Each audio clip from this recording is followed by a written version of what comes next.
विभाग की संयुक्त समीक्षा बैठक। सीएमआर में केंद्रीय खान मंत्री जी किशन रेड्डी और सीएम भजनलाल शर्मा ने समीक्षा बैठक की है।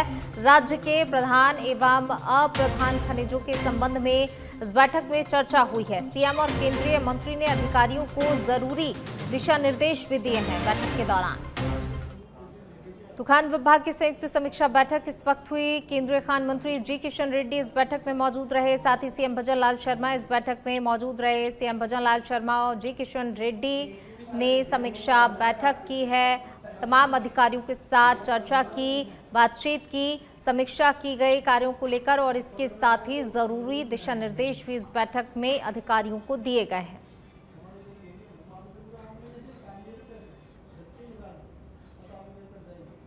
चलिए इसी बीच रुक करते हैं अगली खबर का। जयपुर के चौमू से खबर आपको बता रहे हैं। उप मुख्यमंत्री डॉक्टर प्रेमचंद बैरवा पहुंचे हैं चौमू। बीजेपी कार्यकर्ताओं ने उनका स्वागत किया है। पूर्व विधायक रामलाल शर्मा के नेतृत्व में स्वागत किया गया। कालाडेरा में फैक्ट्री उद्घाटन कार्यक्रम में शामिल होंगे। टांकरड़ा स्टैंड पर बीजेपी कार्यकर्ताओं ने उनका स्वागत किया है। देखिए, पूर्व विधायक रामलाल शर्मा के नेतृत्व में स्वागत किया गया। जोरदार यहां पर स्वागत हुआ। कालेडेरा में फैक्ट्री उद्घाटन कार्यक्रम में शामिल होंगे, लेकिन उससे पहले जोरदार स्वागत यहां पर किया गया है। बीजेपी कार्यकर्ताओं ने जोरदार स्वागत किया है। चौमू से खबर आपको बता रहे हैं। जयपुर के चौमू से खबर।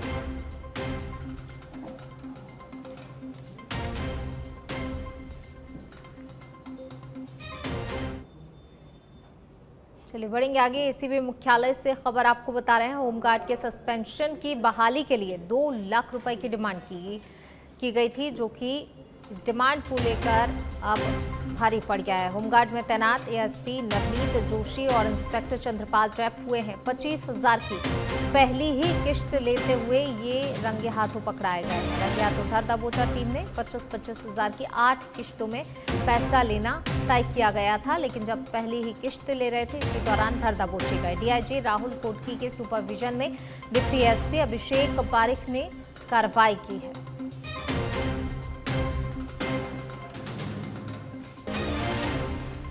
तो देखिए, 25,000 की 8 किश्तों की बात तय हुई थी, लेकिन पहली ही किश्त 25,000 रुपए की जैसे ही दी गई, इस दौरान जो है एसीबी ने और ज्यादा बातचीत के लिए हमारे सहयोगी राकेश हमारे साथ जुड़ गए हैं। राकेश, 2 लाख रुपए की डिमांड करना भारी पड़ गया है। होमगार्ड में तैनात एएसपी नवनीत जोशी और इंस्पेक्टर चंद्रपाल ट्रैप हुए हैं। क्या कुछ अपडेट इस पूरे मामले को लेकर? देखिए, एसीबी को शिकायत दी थी परिवादी ने कि उससे 2 लाख रुपए की डिमांड की जा रही है। इस पर एसीबी ने जाल बिछाया है और आज 25,000 की रिश्वत लेते हुए दोनों अधिकारियों को गिरफ्तार किया है, क्योंकि होमगार्ड की सस्पेंशन के लिए 2 लाख रुपए की रिश्वत की मांग की थी। साथ ही जो ये रिश्वत की राशि थी वो 8 महीनों में 25,000 की किस्त के रूप में भर ली थी। इसकी जानकारी परिवादी को जो आरोपी पक्ष है उसने दी थी कि 25,000 की पर मंथ किस्त भर लीजिए। तो आज ये पहली किस्त थी। ये पहली किस्त लेते हुए दोनों जो अधिकारी है वो ट्रैप हुए। फिलहाल मौके पे कार्रवाई जारी है। बिल्कुल, देखिए, आपसे ये भी जानना चाहेंगे राकेश कि जिस तरीके से जो है ये दोनों अधिकारी धर दबोचे गए, क्या इससे पहले भी इनके खिलाफ किसी प्रकार की कोई शिकायत की गई है? इस तरीके की बातें सामने आई है? क्या इस बारे में कोई जानकारी मिल पाई है फिलहाल? देखिए, अभी मौके पर एसीबी की जो टीम है वो कार्रवाई कर रही है। आवास एवं अन्य जो ठिकाने हैं उन पे भी जो एसीबी की टीम है वो सर्च कर रही है। बहरहाल इन दोनों अधिकारियों को ट्रैप किया गया है, रंगे हाथ रिश्वत देते पकड़ा गया है। अब मौके पर जो विधिक कार्रवाई अपनाई जा रही है। जी, शुक्रिया आपका इस तमाम जानकारी को साझा करने के लिए। तो देखिए, एसीबी की बड़ी कार्रवाई यहां पर देखने को मिली है। 25,000 की पहली किश्त लेते दोनों अधिकारी धर दबोचे गए हैं। 8 किश्तों की बात यहां पर तय हुई थी, लेकिन जैसे ही पहली किश्त दी जा रही थी एसीबी ने इन दोनों को गिरफ्तार किया है रंगे हाथों। बढ़ेंगे आगे। अलवर विधायक और वन एवं पर्यावरण राज्य मंत्री संजय शर्मा के एक निजी कार्यक्रम में दिया गया बयान अब सियासी बहस का विषय बन गया है। खुले मंच से उन्होंने स्पष्ट शब्दों में कहा कि कोई भी अधिकारी सरकार से बड़ा नहीं हो सकता और फिर जोड़ा कि कोई भी कानून से बड़ा नहीं हो सकता। इस कथन में विरोधाभास के साथ ये संदेश भी साफ नजर आया कि अब अधिकारियों को सरकार के हिसाब से ही काम करना होगा।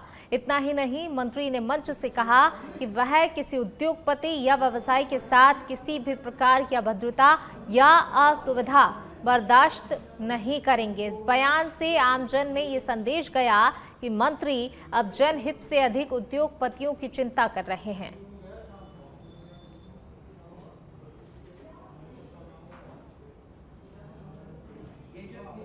चलिए बढ़ेंगे आगे। श्रीगंगानगर के पदमपुर से बड़ी खबर आपको बता रहे हैं। मनरेगा कार्य को शुरू करने की मांग को लेकर प्रदर्शन किया गया है। ग्राम पंचायत तमकोट के ग्रामीणों ने प्रदर्शन किया है। तहसील कार्यालय के बाहर प्रदर्शन किया गया, साथ ही नारेबाजी भी की गई। 15 दिनों में कार्य नहीं मिलने पर आमरण अनशन की भी चेतावनी दे दी गई है इनकी तरफ से। तहसीलदार को एसडीएम के मार्फत मुख्यमंत्री के नाम ज्ञापन भी सौंपा गया है। तहसील कार्यालय के बाहर ये प्रदर्शन किया जा रहा है। इसके साथ ही नारेबाजी की जा रही है। 15 दिनों में कार्य नहीं मिलने पर आमरण अनशन की चेतावनी इनकी तरफ से दे दी गई है। साथ ही जो है मुख्यमंत्री के नाम यहां पर ज्ञापन भी सौंपा है। श्रीगंगानगर के पदमपुर से ये खबर आपको बता रहे हैं। यहाँ पे ये लोग आक्रोशित हैं और इन्होंने कहा कि 15 दिन के अंदर अगर काम नहीं मिलता है तो अब अनशन पर ये लोग बैठेंगे, अनशन करेंगे। मनरेगा कार्य को शुरू करने की मांग को लेकर ये प्रदर्शन किया जा रहा है। बढ़ेंगे आगे। दौसा सांसद मुरारी लाल मीणा की पहल पर जिले में ग्रीन फुल दौसा का अभियान चलाया जा रहा है। अभियान के तहत जुलाई माह में अधिक से अधिक पौधरोपण कर पूरे ही महीने तक अभियान चलाया जा रहा है, जिसमें हर ग्राम पंचायत स्तर तक अधिक से अधिक पौधरोपण कर ग्रीन फुल दौसा अभियान का शुभारंभ आज केएम वाटिका में किया गया।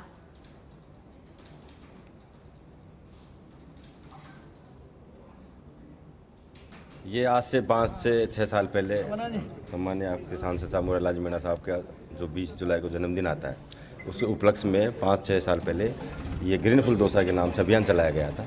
आप देखो, दौसा के अंदर चाहे गटोला रोड हो, चाहे आपके गुप्तेश्वर रोड हो, चाहे कोई सा भी रोड देख लो या केएम वाटिका देख लो, आज जो उनके जितने भी पेड़ हैं वो इनके जन्मदिन के उपलक्ष्य में ग्रीन फुल दौसा के नाम से लगाए गए थे, जो एक ऐतिहासिक पहल हो गई। और फिर आज इनका जन्मदिन के उपलक्ष्य में ये वृक्षारोपण किया जा रहा है, जो 20 तारीख तक पूरे बताऊँ 8-10 साल से पहले तो हमारा अभियान था शिक्षित दौसा। उसके तहत हम कई आयोजन प्रयोजन करते थे और फिर हमने ग्रीन फुल दौसा के नाम से करीब पिछले 4-5 साल से प्रोग्राम चल रहा है और जुलाई के माह में पेड़ लगाते हैं हम। और मैं समझता हूँ कि जब से हमने अभियान चलाया है, पहले 20 जुलाई को विशेषकर एक कोई उद्देश्य होता है किसी चीज़ को मोटिवेट करने का, तो हर ग्राम पंचायतों में सारी में हमारे मैं समझता हूँ कि हर साल पेड़ लगते थे काफ़ी बड़ी संख्या में। इस बार हमने क्यों बरसात पहले आ गई, हम चाह रहे कि पूरे जुलाई माह में लगे, पूरे जुलाई माह में लगे। तो हमारा उसके पीछे ये है कि हरा भरा दौसा हो, अच्छा दौसा हो। और मेन बात है कि हम उसमें बहाने भी जिसका भी बर्थडे हो, सब फालतू कैकों पैसे ख़राब करते हैं और चीज़ों में पैसे ख़राब करते हैं, गलत शौकों में पैसे ख़राब करते हैं, इसलिए वो वृक्षारोपण करें। दौसा के सिकराय में तेज अंधड़ और बारिश के कहर के बाद प्रशासनिक अमला सक्रिय हो गया है। जिला कलेक्टर देवेंद्र कुमार खुद फील्ड पर पहुंचे और सिकराय क्षेत्र के मुरोली, बहरावंडा और घुमना बांध का दौरा कर हालात का जायजा लिया। कलेक्टर ने प्रभावित गांवों में पानी निकासी और गिरे पेड़ों को हटवाने के निर्देश दिए। सिकराय एसडीएम नवनीत कुमार ने नेशनल हाईवे 21 सिकंदरा, घुमना, बहरावंडा और चांदेरा क्षेत्र का निरीक्षण किया, तो वहीं राजस्व विभाग को नुकसान का आकलन कर राहत और मुआवजा वितरण की रिपोर्ट जल्द तैयार करने के आदेश दिए।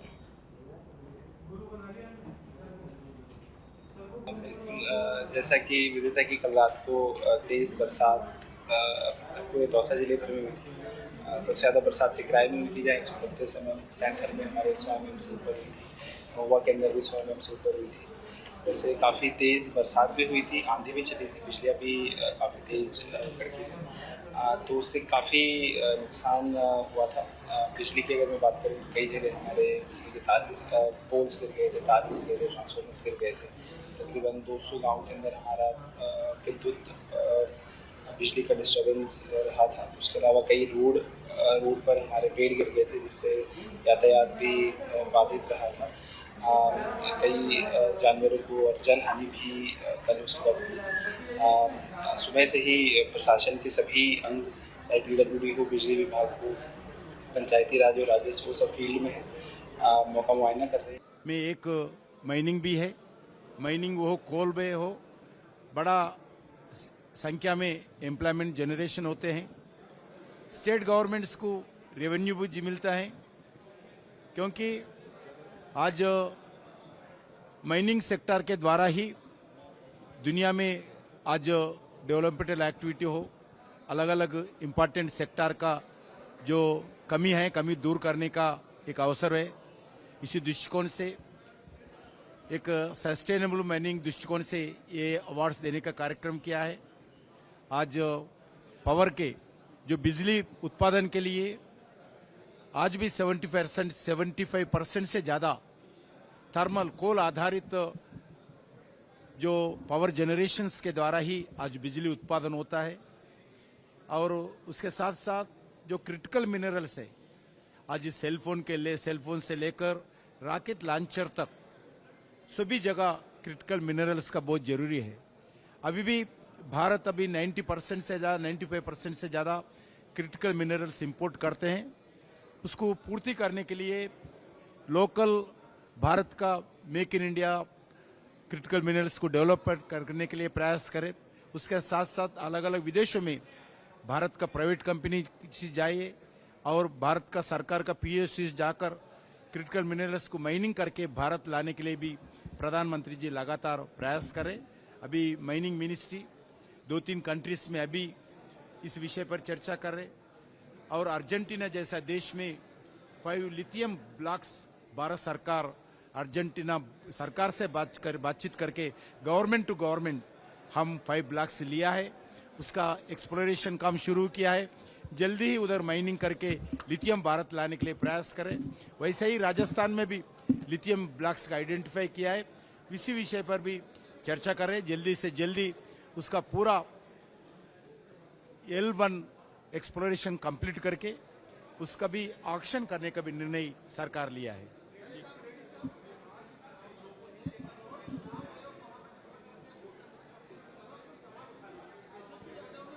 मैं आज माइनिंग के लिए सीमित रहूंगा आज।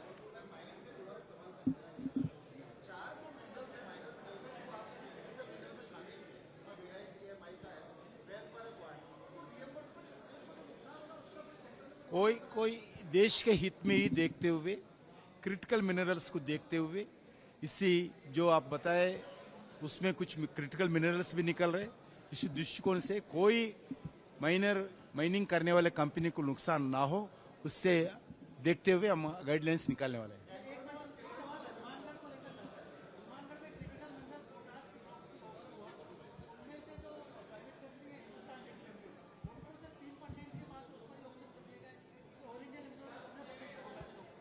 ऐसा जो ओपन एक्शन करते हैं इसमें ट्रांसपेरेंसी के साथ करते हैं। अभी भी स्टडी कर लेना चाहिए। जो हम किसी कंपनी को कौन आ रहे कोई नहीं, पूरा 100% ट्रांसपेरेंसी के साथ काम करते हैं। जो लोग आते हैं उनको मिलेगा।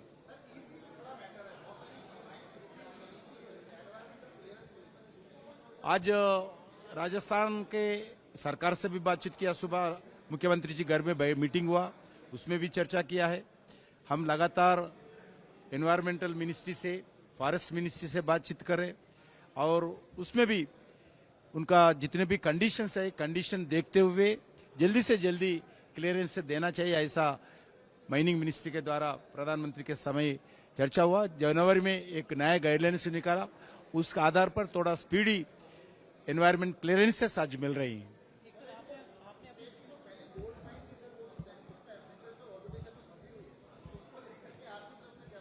वो अभी इंटरनेशनल आर्बिट्रेशन में है, जितना जल्दी हो सकता है, मगर वो दो भी माइंस को हम जल्दी एक्शन करने वाले हैं।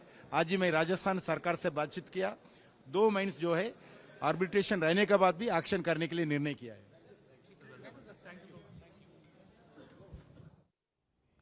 चलिए रुक करते हैं खबरों का। राजस्थान के विकास से जुड़े हुए मुद्दों पर चर्चा की मुख्यमंत्री शर्मा ने राज्यपाल से मुलाकात की है। मुख्यमंत्री भजनलाल शर्मा ने सोमवार को राजभवन पहुंचकर राज्यपाल हरिभाऊ बागड़े से मुलाकात की और यहां पर बातचीत हुई है। राजस्थान के विकास से जुड़े हुए मुद्दों पर उन्होंने चर्चा की है। राज्यपाल बागड़े से मुख्यमंत्री शर्मा की शिष्टाचार भेंट थी। तो मुख्यमंत्री भजनलाल शर्मा की राज्यपाल से मुलाकात हुई और राजस्थान के विकास से जुड़े हुए मुद्दों को लेकर यहां पर दोनों के बीच बातचीत हुई है। राज्यपाल बागड़े से मुख्यमंत्री शर्मा की शिष्टाचार भेंट थी, लेकिन साथ ही जो है देखिए यहां पर कई महत्वपूर्ण मुद्दे जो राजस्थान के विकास से जुड़े हुए हैं, उन मुद्दों को लेकर यहां पर दोनों के बीच बातचीत हुई है।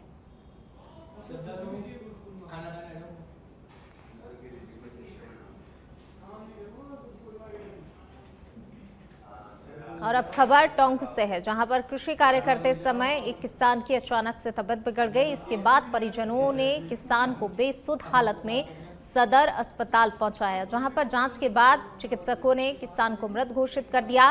वहीं परिजनों का रो रो कर बुरा हाल है। इनका मामला है सांकड़ा का, जो अपने ज्वार के खेत में दवाई छिड़कने गया था, तो उस दौरान अचेत हो गया और मौत हो गई। यहाँ लाने के बाद में कल शाम को यहाँ ले आए थे। अभी इसका पोस्टमार्टम करवा के परिजनों को सपोर्ट कर दिया। क्या नाम है? शंभू दयाल नाई, पुत्र गोपाल नाई, निवासी सांकड़ा। शंभू दयाल। चलिए इसी बीच रुक करेंगे अगली खबर का। भरतपुर के रुदावल से खबर आपको बता रहे हैं। मानसून सीजन में बारेठा बांध पर पर्यटकों की चहल पहल बढ़ी है। बड़ी संख्या में पर्यटक पहुंच रहे हैं बांध पर। रील बनाने के चक्कर में जान जोखिम में भी पर्यटक देखिए अपनी जान जोखिम में डाल रहे हैं, सिर्फ रील के चक्कर में। सोशल मीडिया पर वायरल हो रहा है ऐसा एक वीडियो। बांध की रेलिंग पर बच्ची को उतारते नजर आए हैं लोग। छोटी सी चूक बच्ची को बांध के गहरे पानी में गिरा सकती थी। प्रशासन की अपील का लोगों पर असर नहीं हो रहा है। कलेक्टर ने बांधों तालाबों से दूर रहने की अपील की थी, लेकिन उसके बाद भी ये देखिए तस्वीरें आपके किस तरीके से जो है बच्ची को वहां पर बैठाकर रील बनाई जा रही है और इस रील के चक्कर में जो प्रशासन ने अपील की हो उसको अनदेखा किया जा रहा है। ये तस्वीरें, ये वीडियो सोशल मीडिया पर जमकर वायरल हो रहा है। किस तरीके से इस छोटी सी बच्ची को देखिए रील के चक्कर में यहाँ पर बैठा रहे हैं। रील बनाने के चक्कर में एक छोटी सी बच्ची की जान जोखिम में डाल रहे हैं।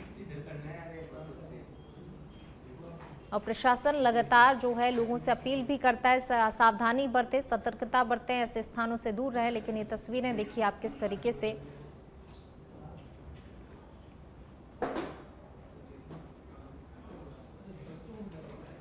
चलिए पढ़ेंगे आगे।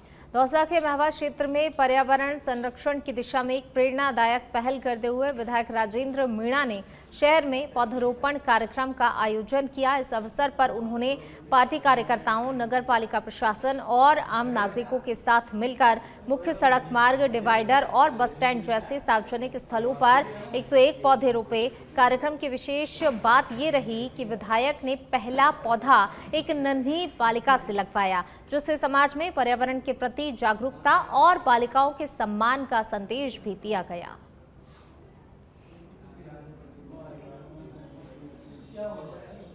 तो देखिए नन्ही बालिका से यहाँ पर पौधारोपण करवाया गया और पौधारोपण का शुभारंभ फिर इसके बाद हुआ। महवा में स्वच्छ पर्यावरण की पहल की जा रही है। आपको जानकारी देना चाहूँगा कि हमारे दोनों मोक्ष धामों में व्यापार मंडल के लोग, वहाँ की समिति वाले लोग सभी जगह पेड़ लगाने का पिछले 20 दिन से काम कर रहे हैं। तो हमने भी विचार किया, हमने भी उनसे प्रेरणा ली सभी लोगों से कि सभी कार्यकर्ताओं को साथ मिलकर महुआ नगर पालिका क्षेत्र में सभी जगह हम पेड़ लगाने के काम कर रहे हैं ताकि अपन पर्यावरण को बचा सकें। उसके तहत आज महुआ में करीब 101 पेड़ कार्यकर्ताओं के द्वारा लगाए जा रहे हैं। और निश्चित रूप से मैं आज इस शुभ अवसर पर आम जनता से अपील करना चाहूँगा कि अपने घरों में, अपने क्षेत्र में। महाराष्ट्र में उत्तर भारतीयों के साथ भाषा के आधार पर हो रही मारपीट एवं भेदभाव की घटनाओं से अखिल भारतीय 13वीं युवा परिषद में रोष व्याप्त है। जिसके चलते उन्होंने दोषियों के खिलाफ सख्त कार्रवाई की मांग की है। और इसी को लेकर आज अखिल भारतीय 13वीं युवा परिषद की ओर से जिला कलेक्टर को राष्ट्रपति के नाम ज्ञापन सौंपा गया। ज्ञापन में हाल ही के दिनों में महाराष्ट्र के मुंबई एवं पुणे सहित अन्य शहरों में राजस्थान निवासी मारवाड़ी व्यापारी एवं कामगार भाइयों के साथ हो रही मारपीट की घटनाओं पर रोष जताते हुए दोषियों पर सख्त कानूनी कार्रवाई करने की मांग की है। वहीं इस अवसर पर राष्ट्रीय अध्यक्ष सुरेश चौधरी सहित दर्जनों कार्यकर्ता और पदाधिकारी मौजूद रहे। क्या घटना हुई है जो आपको ये आज ज्ञापन देना पड़ा है? पिछले दिनों मेरा भाईंदर के अंदर एक मारवाड़ी व्यापारी के साथ में भाषा के आधार पर जो मारपीट हुई उसका हम सभी विरोध करते हैं। आज हमने पाली में कलेक्टर साहब को राष्ट्रपति के नाम का हमने ज्ञापन दिया है कि जो उत्तर भारतीय वहाँ पर व्यापारी करते हैं, नौकरी करते हैं, उनको सुरक्षा दी जाए।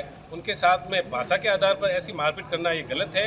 आप समझाइश कर सकते हैं, मारपीट करना कोई उचित नहीं है। इसके आधार डीग जिले की जोरहरा पुलिस की बड़ी कार्रवाई करते हुए साइबर ठगों को फर्जी सिम उपलब्ध कराने वाले ठग को गिरफ्तार किया है। पुलिस ने आरोपी के कब्जे से फर्जी सिम कार्ड बरामद किए हैं।